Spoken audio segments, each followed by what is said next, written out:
Em termos de carreira, da minha carreira no departamento, quer dizer, tem os vários aspectos, né. Eu fui, instruído pelo meu guru Laboriot, né, que uma das coisas importantes era formar pessoal, que havia uma carência muito grande de pessoal. Então uma das coisas que eu comecei a fazer, né, imediatamente ao meu pós-doutorado foi conseguir, pós-graduandos. 2 anos depois do meu doutorado, quando se implantou a pós-graduação na universidade com doutorado e mestrado, em 1970 eu já arranjei 2 alunos de pós-graduação para fazer mestrado comigo, com bolsas da FAPESP. Então, uma das coisas que eu fiz durante a minha carreira foi sempre ter pós-graduandos. Eu não tive, assim, um excesso de alunos, de graduação como estagiários. Eu sempre preferi pegar alunos de pós-graduação, para mestrado e para doutorado. E eu tive, ao longo desses anos todos que eu fiquei no departamento, ativo, né, que foram mais ou menos, 40 e poucos anos, não formei um exagero de alunos, eu formei mais ou menos uns 22 alunos. A área de trabalho experimental, ela é muito trabalhosa, porque quando você faz um experimento, ele nem sempre dá certo, você precisa às vezes de equipamento, você precisa de reagentes, então é um trabalho, eh, que você não pode, planejar linearmente e cronologicamente de uma maneira perfeita, né, tem muitos altos e baixos, né. Então, eu tive alguns, pós-graduandos no início que trabalharam em aspectos mais, histológicos e anatômicos, mas isso foi até eu fazer meu pós-doutorado. Depois disso eu peguei, estagiários de várias áreas, alguns se desenvolveram muito, muito bem, né, e são hoje top nas suas áreas aqui no Brasil, né.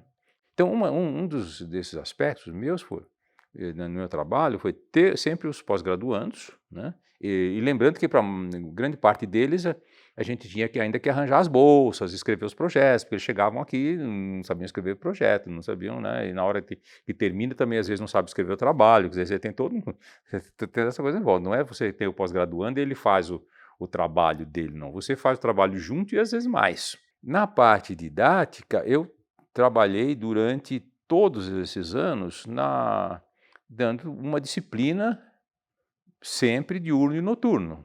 E desde que se implantou a pós-graduação, eu sempre ministrei uma disciplina de pós-graduação também, concomitantemente com a orientação, com a disciplina básica, uma de pós-graduação. Ministrei disciplina de pós-graduação em fotossíntese, por exemplo, que não é a minha área de trabalho, mas eu achava que era importante. As minhas áreas principais de trabalho, no começo da minha carreira, foram anatomia e histologia. Mas eu percorri também algumas coisas na área de fitoquímica e depois na área de fisiologia do desenvolvimento, que inclui germinação de sementes, fisiologia da floração, morfogênese in vitro e tudo mais, né. Então essa parte de pesquisa, né, além disso eu tinha as aulas de graduação, então você tem um trabalho no departamento profissional ligado à docência e pesquisa que é muito absorvente, né. Dependendo do que você faz, do que você é e aonde você chega, você começa a acumular outras coisas, né, você começa a acumular outras coisas, aqueles penduricalhos que você não pode fugir, às vezes, né, e foi uma das coisas que me fez inclusive me aposentar quando eu me aposentei, né. Você vira,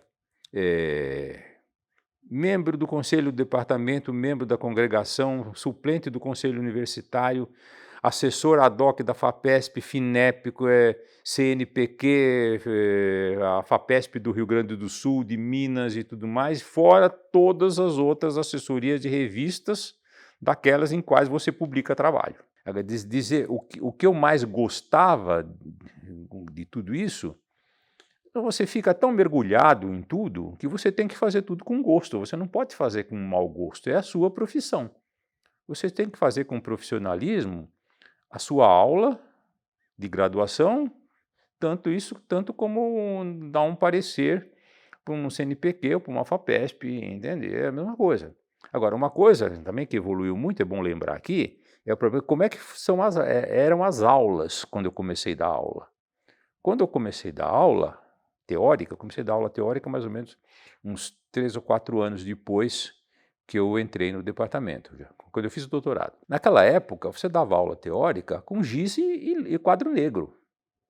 Não tinha outra coisa. Se você quisesse mostrar para o aluno um esquema metabólico, você tinha que chegar 1 hora antes da aula com um giz colorido e fazer um desenho lindo, né. Eu cheguei a fazer isso várias vezes, né, com giz que eu comprava, porque o giz que chegava para o departamento era esse giz mais vagabundo, que tinha branco, cor-de-rosa, verde e azul. Eu ia comprar um giz importado para poder fazer aqueles, né. E isso era assim, né, e recurso audiovisual, existia um aparelho chamado epidiascópio, que era que só o departamento de biologia tinha, então só na biologia se podia praticamente usar, ou então ninguém usava, que reproduzia imagens que você punha lá no lugar, tinha uma lâmpada e um espelho, e reproduzia muito mal as fotos. Ou então você tinha que dar aula com slides que você fotografava, slides transparentes, que ficava o ajudante lá passando os slides, né. E nem sempre era fácil você fazer isso para cada aula que você, né, tem uma coleção de slides, né. Só depois surgiram as transparências, né, que você conseguia, todo departamento tinha seu aparelho para transparência, aí você podia fazer, desenhar no acetato e tal, mas isso já foi na década de fim da década de 70, entende. Então era complicado você dar aula. Então, tem esses aspectos, isso também evoluiu, né, até chegar nos PowerPoint da vida depois lá na década de 90, né, aí já ficou bem mais fácil, né. Então, era complicado. Então tudo que você fazia, né, você tem que fazer com muito gosto, né. Uma das coisas que mais me orgulhou quando eu comecei a dar aula, foi quando eu fui dar uma das primeiras aulas que eu dei no curso básico de fisiologia, foi eu dar uma aula de fotossíntese, sobre o papel da luz na fotossíntese. Era um um assunto novo na época, não tinha praticamente nos livros, né. Lembrando que na época, no começo, os alunos não tinham nem apostila nem livro. O livro tinha um na biblioteca em inglês e a maior parte você tinha que dar aula mesmo, era a tua aulinha que ia fazer o aluno estudar, né. Então eu fui dar uma aula de fotossíntese, eu levei para dar uma aula de 2 horas, eu fiquei umas 3 ou 4 semanas preparando aquela aula. Tudo com esse giz colorido que eu te falei, um dos maiores elogios foi que depois um dia vieram, não sei quem veio me falar, no Instituto de Química, estava correndo uma história que eu tinha dado uma aula maravilhosa de fotossíntese, aqui no curso de biologia, entende? Quer dizer, foi parar lá na química, eu tinha dado uma aula, não era nem meu assunto, nunca trabalhei em fotossíntese, mas é um assunto que eu gostava, porque eu achava fascinante, como eu acho até hoje. Então essas coisas são, você fica satisfeito quando você né, peleja para, como editor da revista, ficar caçando os trabalhos e revendo os trabalhos e tal, fazendo editoração e corrigindo e tudo, e quando você vê a revista pronta, né, como foi com a revista de botânica, mas como foi, por exemplo, com o departamento, que numa época não tinha verba para fazer o boletim do departamento, eu consegui fazer um boletim do departamento com o texto datilografado pelo datilógrafo, com máquina elétrica e depois fotografado, porque não tinha dinheiro para fazer a composição na gráfica, e o boletim do departamento saiu, que ninguém esperava que saísse. Quando você é um pós-graduando seu, né, eu tive um pós-graduando que eu fiquei emocionado na época da defesa, era um peruano que ele morava numa garagem aqui perto do campus.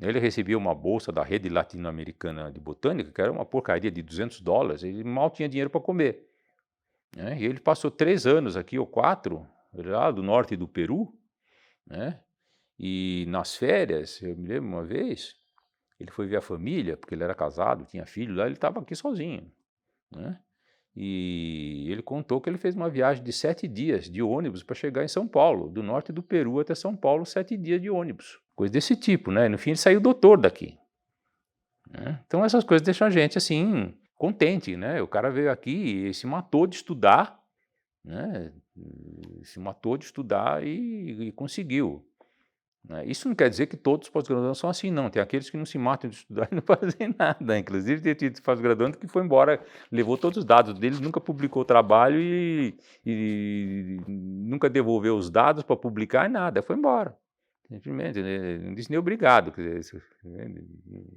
entende.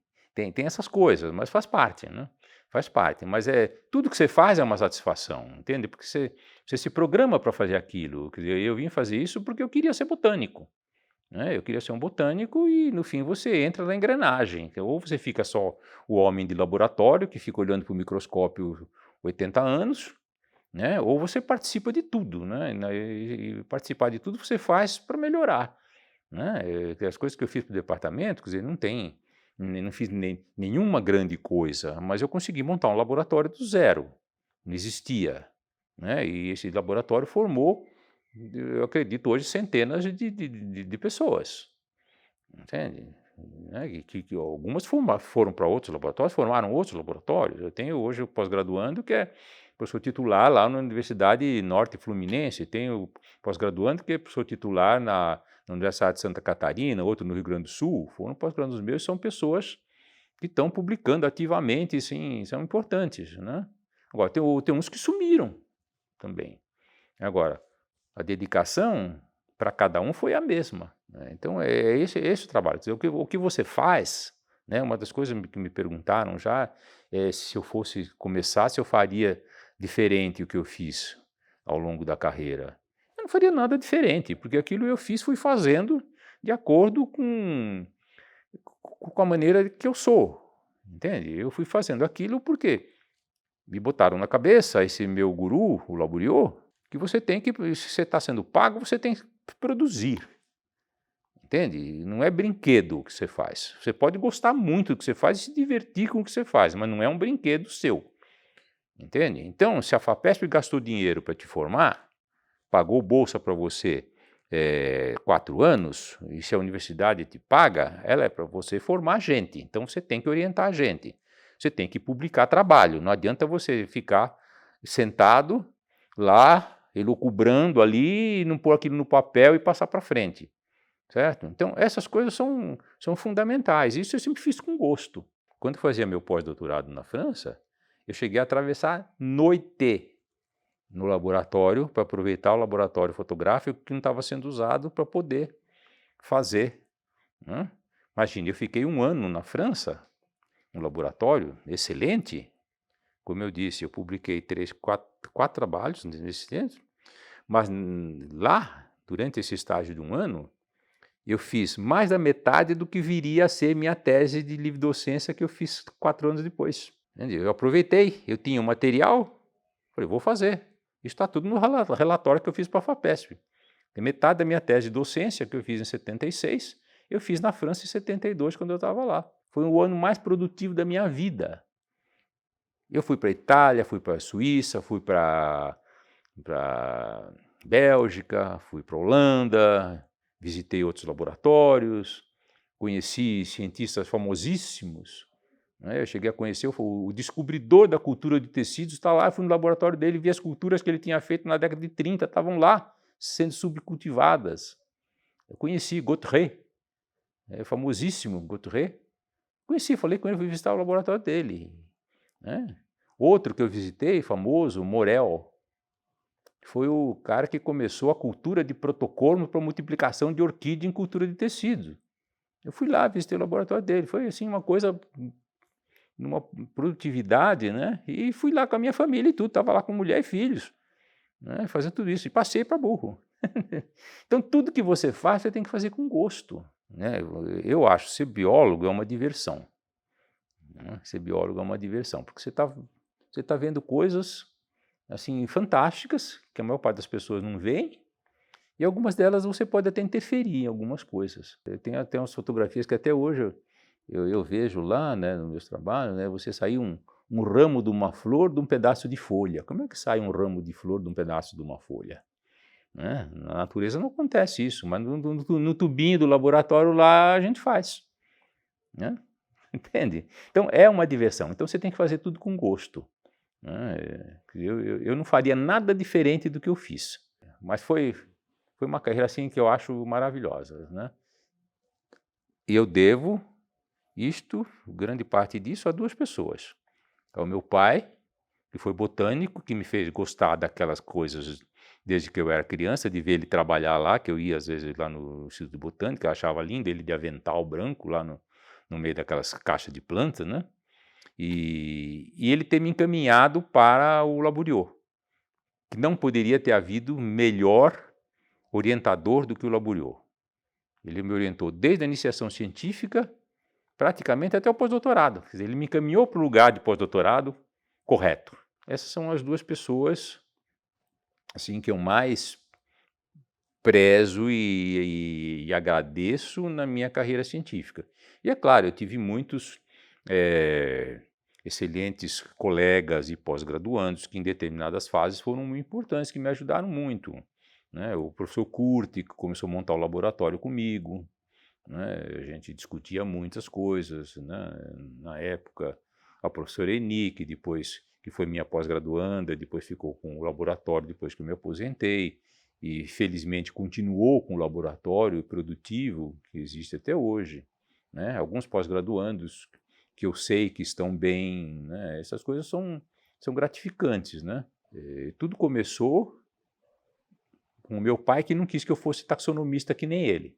Porque como ele era uma pessoa que não tinha formação universitária, era daqueles taxonomistas antigos, autodidatas, ele falou: olha, eu não tenho formação científica para te orientar, e eu não quero isso, eu quero que você seja orientado por uma pessoa boa. E ele me colocou para ser orientado pelo que tinha de melhor, né? Para os maiores fisiologistas da minha área do século XX, né, foram todos orientados do Laboriot.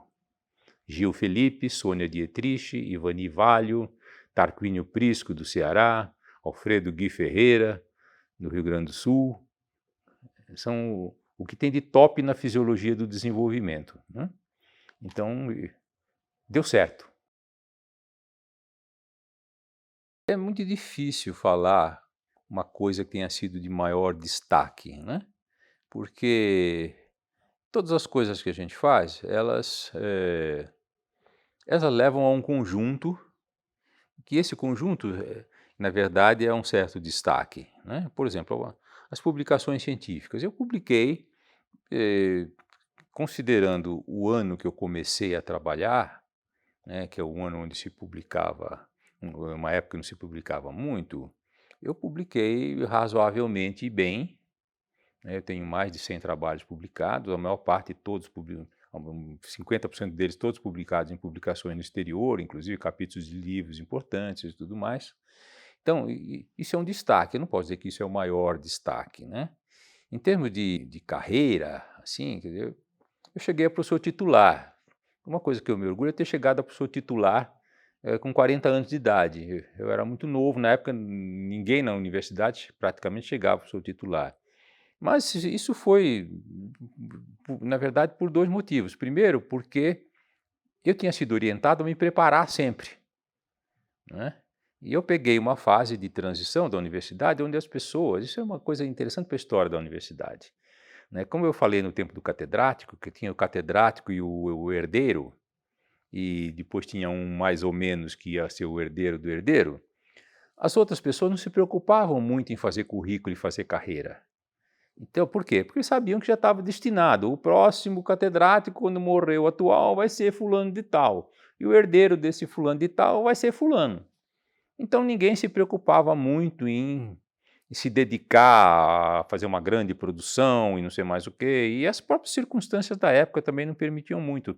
Você não tinha o curso de pós-graduação, ainda isso na década de 60, né? Como eu fui orientado por uma pessoa que pensava diferente, que não era da universidade, que tinha sido criado numa universidade americana, ele falava: "Não, você tem que ser produtivo". Então eu botei aquilo na cabeça e comecei a produzir, né. E o que que aconteceu? Quando veio a reforma universitária, houve uma vaga no departamento de botânica, né, eu fiz a minha docência, antes de qualquer um dos meus colegas e de qualquer um dos meus professores mais novos que tinham sido meus professores, eu fiz de docência, eu fui o primeiro livre docente aqui no departamento num período de 17 anos. Quer dizer, ficou 17 anos sem ter livre docência. Por quê? Porque o catedrático não deixava ninguém fazer livre docência. Quando saiu o catedrático, esse depois, aí eu falei, não, eu quero fazer livre docência. E justamente esse que estava substituindo o professor Ferri falou, não, você faz sua tese e você faz livre docência quando você quiser. E eu já estava com tudo pronto praticamente e fiz. Quando houve uma vaga para titular, eu era o único do departamento que tinha condições de me inscrever, não era nem de competir, de me inscrever, porque eu tinha títulos, eu já era professor associado. Né? Então isso foi, para mim, na época foi o auge, assim, você chegar a professor titular, e não que eu não tivesse currículo para isso, eu tinha currículo porque a gente não se mete num concurso sem saber o que é. Eu fui checar o currículo de todos os outros professores titulares do instituto e eu tinha currículo melhor que todos os outros. Eu falei, não, então eu posso concorrer porque eu não vou ser reprovado. Entende? Então isso foi uma das coisas, né? Agora, outras coisas eu nunca fui de buscar, quer dizer, é claro que em pesquisa eu fiz pesquisas boas que são citadas até hoje. Criei praticamente uma linha de pesquisa dentro do departamento que foi melhorada, né? Isso foi importante. Agora não fiz nenhum trabalho para ganhar prêmio Nobel, né?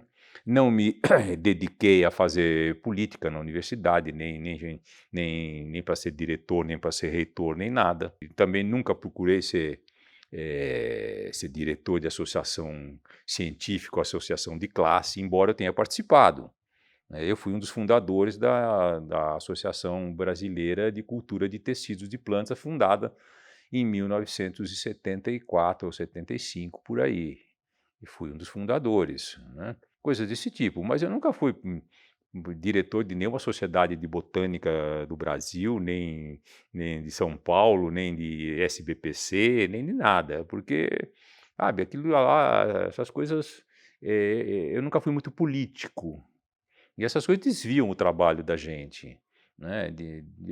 Eu preferia fazer as coisas que dessem rentabilidade, não para mim só, para as outras pessoas, como por exemplo fundar a revista de botânica, que eu acho que foi muito importante. Botar para frente o boletim de botânica numa época que ele estava parado. Não foi para publicar meus trabalhos no boletim de botânica, nem na revista brasileira de botânica, eu publiquei pouquíssimo lá desse, entende? Eu fiz porque eu achava que a revista brasileira de botânica era uma coisa importante para ter. Estou satisfeitíssimo de ter sido biólogo, ter sido professor, ter trabalhado aqui no departamento durante esses anos todos. Só parei de trabalhar porque chegou num ponto que eu não aguentava mais fazer relatório, fazer projeto, entende? Dar assessoria. Então eu fui me divertir. Fui para casa com preguiça, eu curti um pouco de preguiça, ser pintor nas horas vagas, cheguei a ser diretor presidente da Associação Paulista de Belas Artes, tenho mais de 70 medalhas em salões de arte, tudo obtido nos meus últimos 20 anos de vida. Entende? E me divirto muito com isso. Até hoje eu faço 2, 3 aquarelinhas por semana, de vez em quando pinto um quadrinho a óleo, tal, né? Então, né, me diverti, entende? Não vou dizer que tudo na minha vida tenha sido rosas, não, tive algumas coisas bem atrapalhadas, mas não atrapalharam praticamente minha carreira, nem um pouco. Eu poderia aplicar essa sua pergunta para uma coisa que me perguntam muito hoje, principalmente na internet, que eu participo de uma porção de grupos de arte. Então, às vezes um sujeito lá resolve que quer ser artista e ele pergunta: "O que eu faço para começar a ser artista?", né? Então é uma coisa muito vaga, né? Se para começar a ser artista, você precisa primeiro descobrir que tipo de arte que você quer. Você quer ser pintor? Você quer ser escultor? Você quer ser pintor? Você quer pintar o quê? Natureza morta? Abstrato? Paisagem? Eu acho que na carreira de botânico ou científico é mais ou menos a mesma coisa. Você quer ser botânico por quê? Porque você gosta de planta? Eu vou lembrar aqui uma vez eu fiz uma pesquisa entre os alunos, numa prova que eu dei, e eu resolvi fazer uma pesquisa entre os alunos, né? que estavam fazendo biologia aqui, a pergunta era essa: você, dentro da biologia, se interessa pela botânica? E dentro da botânica, você se interessa pela fisiologia? Bom, aqui as respostas me deixaram assim, muito chateado, porque 5% ou 10% só se interessava na botânica. E dentro da botânica, só 5% se interessava na fisiologia. Você gosta de botânica? Tá bom, já é um bom começo. Agora, o que que você gosta da botânica? Você tem ideia do campo da botânica? O que abrange a botânica como um todo? Né? Desde morfologia de oscilatória, né? Até bioquímica de transporte de elétron na fotossíntese, né? É muito diferente. É botânica, né? Então, o que que o sujeito tem que fazer é o seguinte: primeiro ele tem que ter uma ideia, né? Eu vou ser botânico, é muito vago. Botânico, vou estudar a morfologia externa das folhas, né? Pode fazer estudar a morfologia externa das folhas, é botânico. Então você tem que achar, dentro do que você acha de por que que você gosta de botânica? Qual é a botânica que você gosta? Da mesma forma com a zoologia, qual é a zoologia que você gosta? É isso que você tem que procurar. Aí achou, mais ou menos, que isso demora um pouco. Se você não tiver um conhecimento amplo, você não sabe nem onde procurar, né? Então você tem que pegar um bom livro de botânica geral para ver quais são as coisas. No fim você ficou apaixonado por isso aqui, né? Então, muito bem, eu sou apaixonado por isso porque eu me apaixonei por isso. Então vamos ver, quem é que faz isso no país? Quem é que faz, né? Tem quem faça? Se tem, em que nível essa pessoa faz? O que ela publica é bom, é reconhecido ou não? Quem é a pessoa com que você vai trabalhar? É como aquela coisa do sujeito que está querendo se iluminar, ele precisa achar o guru. Se ele não achar o guru, ele não se ilumina. Entende? Ele tem que achar o guru certo, né? Eu, por sorte, o guru certo caiu na minha mão. Caiu na minha frente. Meu pai me botou da frente do guru. O segredo é você achar o teu assunto, né? Você quer se iluminar, né? Tudo bem, acha o seu guru. Acha o seu guru. Escolha pelo currículo, pelo jeito de ser, se a pessoa é sociável, se não é, se é séria, se não é, tudo isso. Às vezes é difícil achar, às vezes você erra, né? Eu, felizmente, não precisei fazer isso.